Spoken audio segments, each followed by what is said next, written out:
ஸ்ரீமதே ராமானுஜாய நமக. ஸ்ரீமதே நிகமாந்த மகாதேசிகாய நமக. ஸ்ரீ கோதாஸ்துதியில 18வது ஸ்லோகத்தில் ஸ்ரீ தேசிகன் வர்ணனை. எம்பெருமான் சூடிக்கொடுத்த நாச்சியார் சூடிக்களைந்த புஷ்பத்தையும் அவள் சூடிக்களைந்த வஸ்திரத்தையும் அணிஞ்சின்றிருக்கானா. அதுவும் அந்த வஸ்திரத்தை தலைக்கு மேலே பரிவட்டமாக கட்டிண்டு அதுக்கு மேலே புஷ்பத்தை வச்சுண்டு அவ்வளவு அழகாக இருக்கானா. அது கோதாதேவியால் பட்டாபிஷேகம் பண்ண பெற்று மங்களகரமாக ஆயிட்டானா. இவ்வளவு நாளாக இருந்த மங்களமெல்லாம் போறலையும் அவனுக்கு.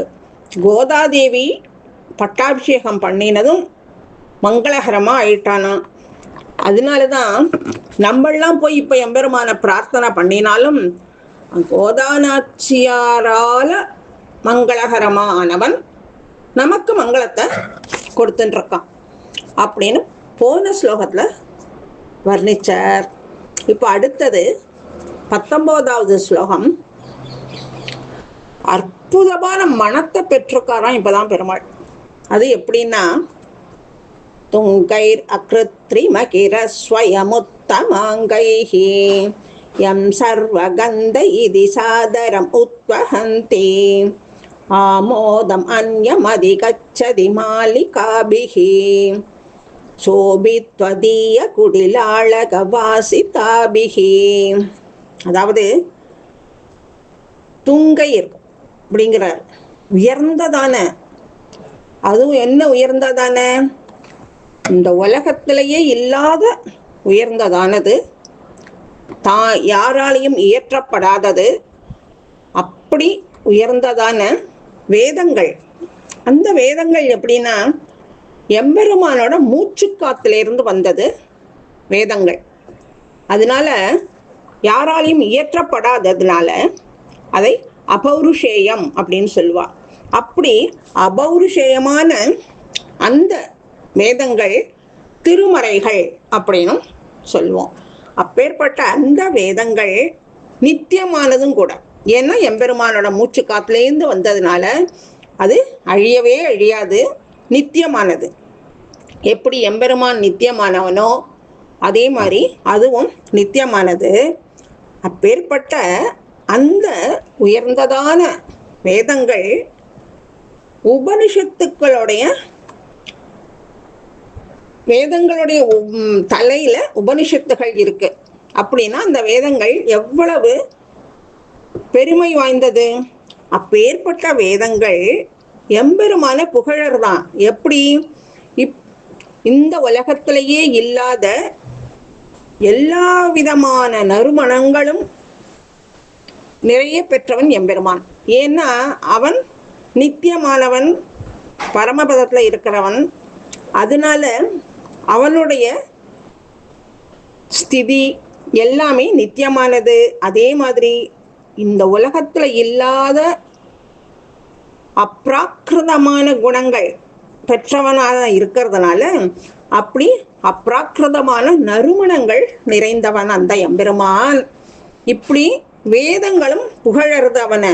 எவ்வளவோ வேதங்கள் புகழ வந்து தன்னால முடியலேன் அப்படின்னு ஒதுங்கவும் ஒதுங்கி எடுத்து வேதங்கள்னா அப்போ அந்த எம்பெருமானுடைய பெருமையை நம்ம யாராலையும் சொல்ல முடியாது. அப்பேற்பட்ட அந்த எம்பெருமான்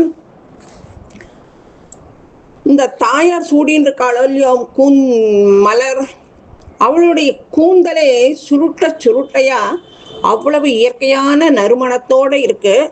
அப்படி இருக்கிற அந்த கூந்தல் நறுமணமும் அவள் சூட்டின்னு இருக்கிற அந்த மாலையுடைய நறுமணமும் சேர்ந்து இரட்டிப்பான நறுமணமா இருக்கான்.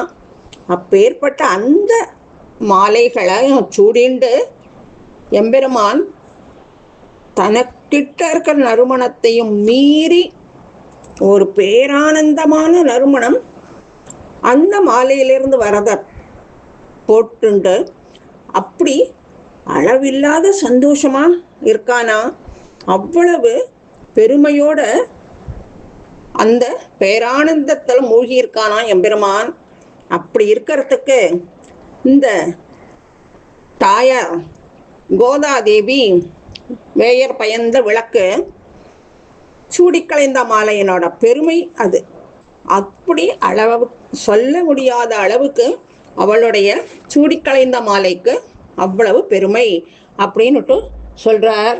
இந்த இந்த நறுமணம்ங்கிறது அவருக்கு புதுசா இருக்கான். அவர் இதுவரைக்கும் அந்த மாதிரி நறுமணத்தை அவர் சுவாசிச்சதே இல்லையா. அப்படி ஒரு புதிய நறுமணம் அந்த சூடிக்கலைந்த மாலையில அவருக்கு கிடைச்சு அவ்வளவு பேரானந்தத்தோட இருக்கார். அப்படி மனம் கமழ இருக்கிற அந்த எம்பெருமான் அப்படி சந்தோஷமா இருக்கிற போது நம்ம அவர்கிட்ட என்னத்தை பிரார்த்தனை பண்ணினாலும் அந்த சந்தோஷத்துல நமக்கும் சந்தோஷமா எல்லாத்தையும் அனுகிரகம் பண்ணுவான். அப்பேற்பட்ட இந்த தருணத்துல நம்மளும் அந்த எம்பெருமான் கிட்டையும் அந்த சூடி கொடுத்த சுடற்கொடி வேயர் பயந்த விளக்கு கிட்டையும் நாமும் பிரார்த்திச்சு எல்லா அனுகிரகத்தையும் பெற்றுக்கலாம். ஸ்ரீ ஆண்டாள் திருவடிகளே சரணம்.